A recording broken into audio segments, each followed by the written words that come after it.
एक बात मैं आपको बताना चाहता हूं कि हमारे देश में एक नायिका है जिसको पद्म श्री से सम्मानित किया गया। मोदी सरकार के माध्यम से राष्ट्रपति ने, मैं नवंबर 2021 का जिक्र कर रहा हूं, और जैसे उसे पद्म श्री से नवाजा गया, उसने कहा 1947 में मिली हुई आजादी झूठी थी, भीख में मिली हुई आजादी थी, असली आजादी 2014 में मिली है।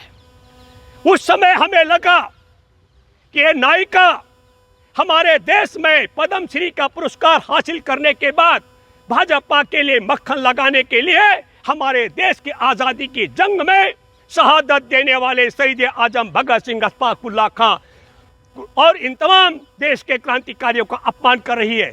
देश में देश की आजादी के लिए जेल यात्रा करने वाले गांधी से लेकर सुभाष चंद्र बोस से लेकर के और जवाहरलाल नेहरू, पंडित जवाहरलाल नेहरू, सरदार पटेल और तमाम ऐसी एक बड़ी कतार का अपमान कर रही है। चंद्रशेखर आजाद का अपमान कर रही है, हमारे देश की आजादी का अपमान कर रही है।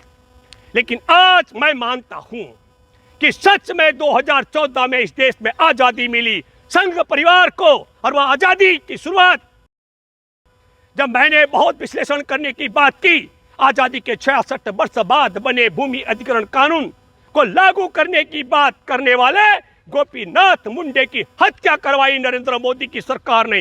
क्यों? 26 मई 2014 को जिस दिन सरकार बनी थी, उसके 2 दिन बाद 28 मई को एक पत्रकार ने पूछा गोपीनाथ मुंडे को, इस कानून का क्या करेंगे? उन्होंने कहा तत्काल क्रियान्वयन करेंगे। वह कानून का क्रियान्वयन होता या नहीं होता, लेकिन 3 जून को गाड़ी तेज चल रही थी और गोपीनाथ मुंडे की हत्या कर दी गई। कैसे हो सकता है? गाड़ी तेज चल, ब्रेक मार दे, हत्या हो गई। मैं मानता हूं कि आजादी मिली है, आजादी मिली है इन्हें संसद के अंदर, विपक्ष के सांसद को संसद के अंदर धमकी देने की, उसे कटवा, आतंकवादी और उसे मुल्ला कहने की और उसे संसद के बाहर देखने की आजादी मिली है। इन्हें आजादी मिली है। हमारे देश में कौशल और उसके पति की हत्या का मैं जिक्र कर रहा हूं। 2005 में उस फेक एनकाउंटर की बात कर रहा हूं। उसमें तड़ी पार रह चुके अमित शाह को सजा होने वाली थी। 1 दिसंबर 2014 को जस्टिस लोया की हत्या कर दी गई। या आजादी मिली है, आजादी मिली है केंद्र में अच्छा कानून लागू कराने वाले मंत्री गोपीनाथ मुंडे की हत्या करने की आजादी मिली है। तड़ी पार रह चुके शख्स को सजा सुनाने से पहले जस्टिस लोया की हत्या करने का मैं आपको बताना चाहता हूं। मॉब लिंचिंग की गई थी, झारखंड का जिक्र कर रहा हूं। अलीमुद्दीन की मॉब लिंचिंग करने वाले जब जमानत पर बाहर छूटे दोषियों का जिक्र कर रहा हूं, तो केंद्रीय मंत्री जयंत सिन्हा को आजादी मिली थी उनका स्वागत करने के लिए। हमारे देश में आजादी मिली थी। मैं कठुआ का जिक्र कर रहा हूं। 8 साल की गुजरों की वह मासूम बेटी जिसका अपहरण करके जम्मू के कठुआ में मंदिर में रखा गया था, उसके साथ बारी बारी से बलात्कार किया गया। बलात्कारी न केवल बलात्कार, उसे भूखा प्यासा रखा गया। जिस समय उसकी हत्या करनी थी, एक पुलिस ऑफिसर ने कहा हत्या करने से पहले मुझे एक बार और बलात्कार करने दो। और ऐसे बलात्कारी अपहरणकर्ताओं के पक्ष में तिरंगा यात्रा लेकर के, तिरंगा झंडा लेकर भाजपा के मंत्री उतरे थे। 2 इन्हें आजादी मिली। बलात्कारी, अपहरणकर्ता और हत्यारों के पक्ष में तिरंगा यात्रा की रैली निकालने की आजादी इनको मिली है। इनको आजादी मिली। हमारे देश के अंदर बिल्किस बानो का जिक्र कर रहा हूं, जिसकी 3 साल की मासूम बेटी की हत्या कर दी गई थी। उसकी मां और परिवार की 2 और महिलाओं के साथ गैंगरेप करके हत्या कर दी गई थी। उसके परिवार के 14 सदस्यों की हत्या कर दी गई है। 14 उनके हत्यारे, बलात्कारी, दंगाइयों को 15 अगस्त 2022 को रिहा करने की आजादी मिली है संघ परिवार को। मैं मानता हूं कि कंगना रनौत ने ठीक कहा है, इस देश में आजादी मिली है एक विशेष गिरोह को। मैं जिक्र कर रहा हूं निर्भया 2 कांड की। फरवरी 2012 का उत्तराखंड मूल की बेटी किरण नेगी, उसके साथ में उसके जिस्म में उसके प्राइवेट पार्ट को जलाया गया था। उसके प्राइवेट पार्ट के अंदर कांच की बोतल तोड़ी गई थी। उसके पूरे शरीर में 28 से ज्यादा निशान थे। उसे बलात्कार करने वाले, बर्बर तरीके से मारने वाले, आपको बता दूं मनमोहन सिंह की सरकार के कार्यकाल में फरवरी 2014 में उन्हें फांसी की सजा सुनाई गई थी और उन्हें 2022 के नवंबर में रिहा कर दिया गया, फांसी की बजाय बाइज्जत बरी कर दिया गया। ये आजादी मिली है संघ परिवार की सरकार को बलात्कारी अपहरण करना, बर्बरता के साथ में बेटी का खत्म कर देना। ये आजादी मिली है। एक अभी सितंबर 2022 का जिक्र कर रहा हूं, विनोद आर्य भाजपा के जो नेता है, उनके रिजॉर्ट में अंकिता भंडारी ने वेश्यावृत्ति को के धंधे में जाने से मना कर दिया। एक वीआईपी को बचाने के लिए, ताकि उस वीआईपी का नाम अंकिता भंडारी अपनी जुबान पर न ला सके, उसकी हत्या करने की आजादी संघ परिवार की सरकार और उसके गुंडों को दी गई है। यह आजादी मिली है। तब हमारे लिए यह सोचने और समझने की बात है। आप हम सब सोचे कि प्रधानमंत्री ने कहा था कि यह कुछ ऐतिहासिक होने वाला है। ऐतिहासिक भी क्या हुआ? कंगना रनौत को बुलाया गया। वही कंगना रनौत जिसने कहा कि 1947 में भीख में आजादी मिली थी, उसे संसद में नए सत्र में आमंत्रित किया गया। लेकिन देश की महामहिम महिला राष्ट्रपति इसलिए नहीं निमंत्रण दिया गया क्योंकि वह आदिवासी है।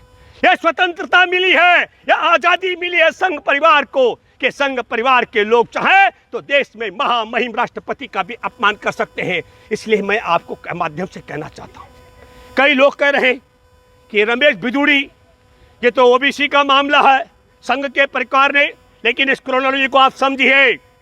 ना तो रमेश भिदुड़ी कोई नशा किया हुआ था, ना वह नशे में था, ना रमेश भिदुड़ी की इतनी ताकत है। यदि रमेश भिदुड़ी को हत्या करनी है दानिश अली की, तो मैं गुरुद्वारे में जाकर सिख समाज से तलवार लाकर के सार्वजनिक तौर पर देता हूं। अपने बाप की औलाद है रमेश भिदुड़ी, तो दानिश अली पर तलवार चलाकर देखी। नरेंद्र मोदी से मैं मांग करता हूं कि नरेंद्र मोदी तोप का लाइसेंस दे मुझे, मैं तोप देता हूं। रमेश भिदुड़ी को अपने बाप की औलाद है तो उठाकर तोप से उड़ाकर दिखाए दानिश अली को, मैं मान जाऊंगा। आधुनिक हथियार चाहिए, इनका मोनू मानेश्वर जेल में है, उसके पास आधुनिक हथियार है, जिससे उसने पटौदी में भी 307 का मुकदमा है। वो हथियार बरामद कराए हरियाणा सरकार से और रमेश भिदुड़ी को सौंपा जाए। हत्या नहीं कर सकते क्योंकि देश में बाबा साहेब की अध्यक्षता में बना हुआ संविधान है, लेकिन ये नंगापन कर सकते हैं। और नंगापन क्यों किया गया? 21 तारीख की रात को 10 बजे दानिश अली को इस प्रकार की धमकी देने की क्रोनोलॉजी को आपको समझना पड़ेगा। 22 तारीख को दिल्ली विश्वविद्यालय में चुनाव थे।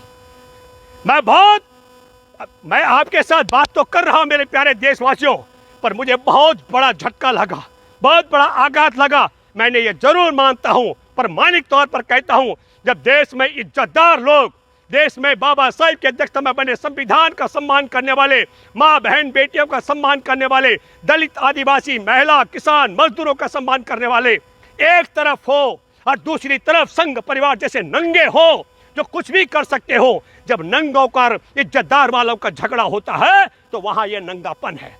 मैं आपके माध्यम से कहना चाहता हूं, माफी चाहते हुए बोल रहा हूं, भाजपा में यदि किसी को मूतने भी जाना हो तो भाजपा के सांसद और विधायक और एमपी के बाप की ताकत नहीं है कि नरेंद्र मोदी की इजाजत के बगैर मूतने चला जाए।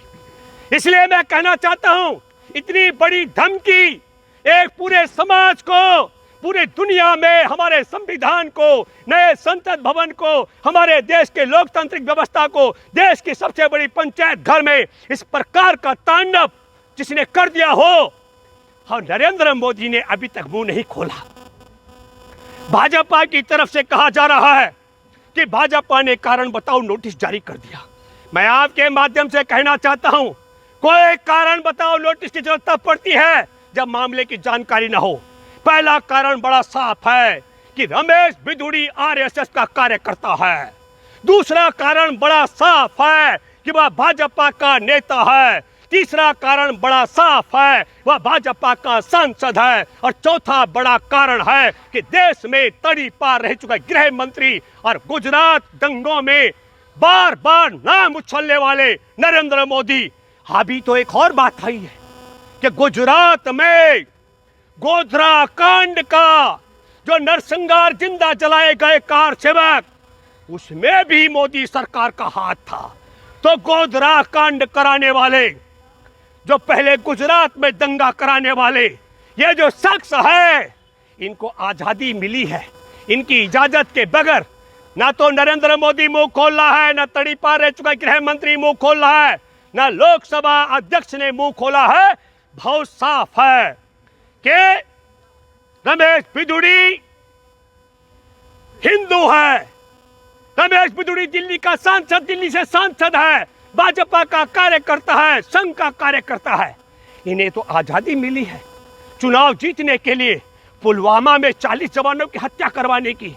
इन्हें आजादी मिली है सच में 14 के बाद हमारे देश के एक एक सरकारी संस्थान को निजी हाथों में बेचकर देश के आदिवासी और दलितों का आरक्षण को छीनने की आजादी इनको मिली है।